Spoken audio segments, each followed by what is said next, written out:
Hello, I'm Jessica, a 30-year-old woman. I want to share a recent experience that helped me through a tough time with my husband and his family. This happened a few months ago, and even though things have calmed down, I'm still working through the emotions. I think talking about it might help me heal. Let's go back 3 years when I made a big decision, marrying my boyfriend Tyler. We met through friends and had 3 great years together before getting married. Tyler was fun, caring, and loving. He came from a wealthy family and had a good job, so he often bought me gifts and showed me affection. We both loved to travel, which made our bond stronger. As we got more serious, my friends were happy for us and praised Tyler. Tyler was very generous, sometimes too much. For example, he bought me a new laptop when I graduated college. I felt uneasy about not being able to spend as much as he did. I'd say, "Tyler, I'm just a college student. I can't match your spending. Let's try to split other costs at least." But Tyler would insist on treating me, saying his friends did the same for their partners. Over time, I got used to it but still tried to contribute as much as I could. After I got a good job, we started sharing expenses more equally and even talked about moving in together.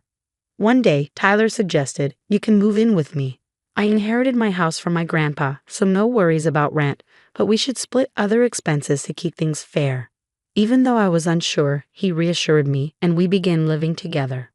We agreed to share the financial responsibilities fairly given our different incomes, and everything was going well until I met Tyler's family. They lived far away, and since Tyler was busy with work, I had to host his parents and sister alone. Tyler warned me they could be judgmental but didn't go into details. He suggested I ignore any hurtful comments. I tried to stay positive, but my optimism faded when they arrived. Instead of a warm welcome, Tyler's parents and sister seemed annoyed. This set a tense atmosphere. During our conversations, it was clear they didn't like me. "So you're the woman Tyler has been seeing," Tyler's mother, Martha, said disapprovingly. "I didn't expect to find you in this house. Do you even pay rent?" "No, Martha, I don't pay rent," I explained. Tyler said the house is paid for, but we split all other bills evenly. I hoped this would clear things up, but Martha dismissed it. "Just because the house is paid for doesn't mean you can mooch off him. This is his house, not yours. Remember that for the rest of your life." The conversation got more uncomfortable, especially with Tyler's sister, Teresa, who glared at me more than she talked. When I asked about her life, she mentioned being married to a wealthy billionaire and brushed me off.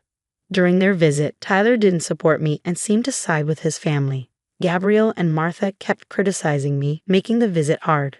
They disapproved of my spending on makeup and skincare, saying it was wrong since they thought I didn't contribute enough financially. Tyler's comments didn't help.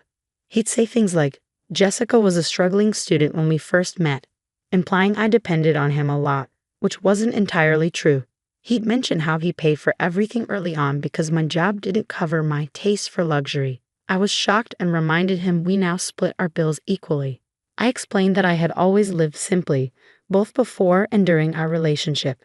Any luxury items I had were gifts from Tyler, which I often told him not to buy because they were too extravagant. Tyler justified his spending by saying his social status required him to give fancy gifts, showing that his generosity was more about impressing his friends than caring for me. After his family left, I confronted Tyler about how they treated me. Unfortunately, he brushed it off. "Don't take it to heart, Jessica. They meant well. You're overreacting," he said, dismissing my concerns.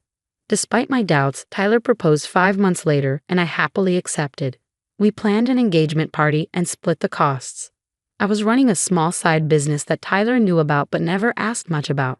For me, it was more of a fulfilling hobby than a big money maker. When it was time to organize our engagement party, I decided to treat myself a bit, and Tyler supported the idea. We shared the expenses, and I even covered plane tickets for my extended family. However, during the party, the criticisms resurfaced. "You shouldn't have spent so much on this party, Jessica," Martha said. "You're draining Tyler's account before you're even married. At this rate, you'll end up with a backyard wedding. I thought you were financially irresponsible, but it's worse than I thought." I stood my ground, saying the party was extravagant, but we both agreed to it. I paid my share, and it was actually Tyler's idea to include everyone. He insisted and didn't mind the expense. But the criticism continued. Martha accused me of manipulating Tyler into spending too much. Teresa chimed in, saying I should have been more considerate. Frustrated, I excused myself and went to the lawn to find some peace. There, I overheard Teresa and her husband Justin laughing at me. It felt like my engagement party was falling apart, and Tyler seemed unaware of his family's harsh judgments. Most of his extended family thought I was jobless and dependent on Tyler. My mom, noticing my distress, approached me and suggested I reconsider the engagement due to the ongoing mean comments from Tyler's family.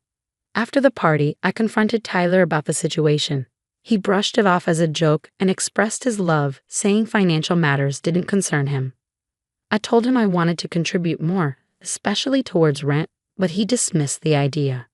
As we planned the wedding, the stress increased. Tyler's parents continued to criticize me, accusing me of bankrupting their son. Their constant scrutiny made the engagement period very challenging. I made it clear that everyone, including my mom, was helping with the wedding expenses. However, Martha accused me of taking advantage of Tyler and trying to deplete his bank account, branding me a gold digger. I tried to reassure Gabriel, saying, "Gabriel, I'm not asking for any financial help. We can finance the wedding ourselves."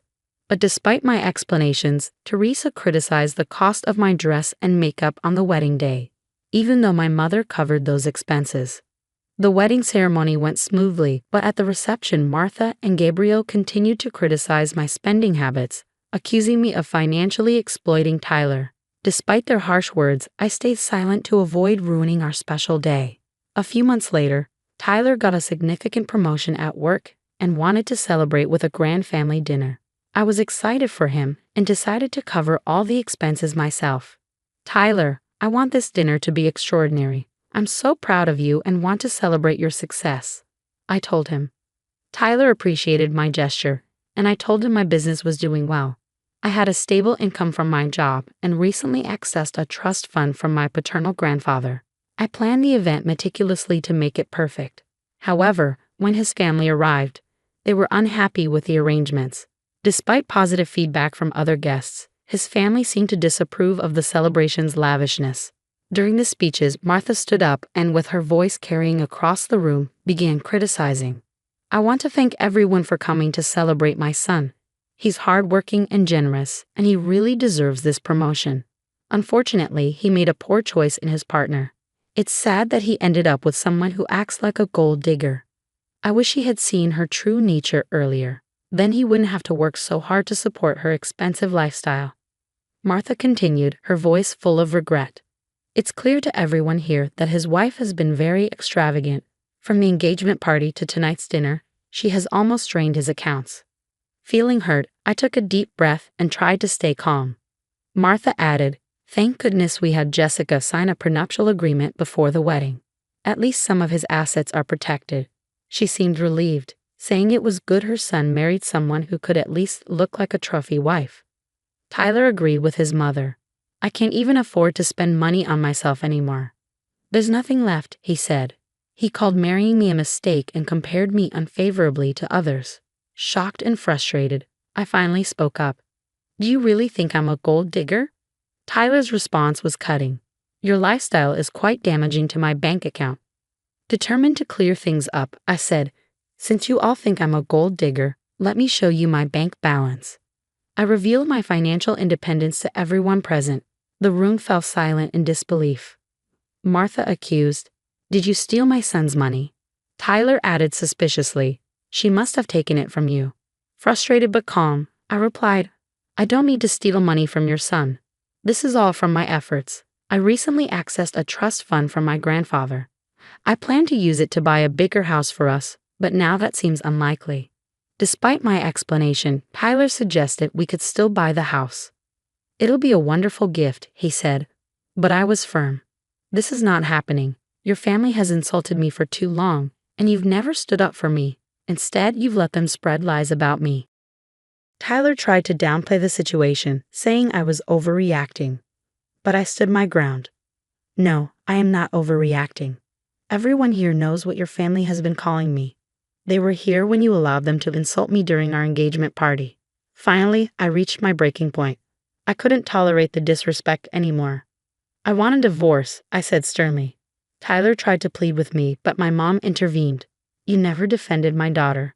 It's time she ends this toxic relationship, she declared. We left the party, leaving behind a crowd of shocked guests. I was resolute in my decision to leave Tyler and move on. My mom's support was unwavering as we exited, marking the end of a painful chapter in my life. After the confrontation, I went to our home, gathered my belongings, and stayed with my mom for solace. The next day, I contacted my cousin, who was a lawyer, to start the divorce process. With the prenuptial agreement in place, it was straightforward, so I didn't have to share my assets with Tyler. The situation escalated when Tyler and his family came to my mom's house, demanding to talk. My mom stood firm and told them to leave. Tyler kept trying to contact me, alternating between apologies and threats. I saved all the messages, ready to file a restraining order if needed.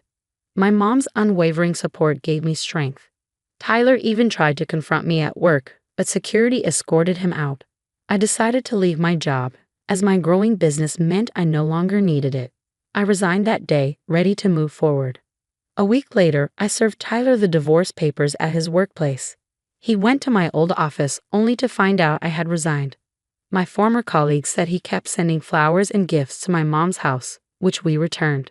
The harassment made me consider relocating. With my mom's encouragement, I found a new house in the next state, a sanctuary away from my ex. As I awaited the finalization of the divorce, the judge ensured it was smooth thanks to the prenuptial agreement. During the 5 months of our separation, I focused on healing and preparing for a new chapter in my life. I settled into my new home and changed my number to avoid Tyler's messages.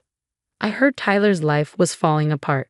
He blamed his parents for our breakup and faced setbacks at work. His colleagues distanced themselves, and his seniors were unhappy with the negative publicity. His parents spread infidelity rumors, but they didn't gain traction. In contrast, my life began to flourish. I focused on my business and enjoyed my newfound freedom. I started dating again, cautiously, but remained hopeful about finding someone who truly valued me. Though Tyler caused me pain, overcoming the challenges made me stronger. I looked forward to a brighter future, confident in my resilience and aware of what I wanted in relationships and life.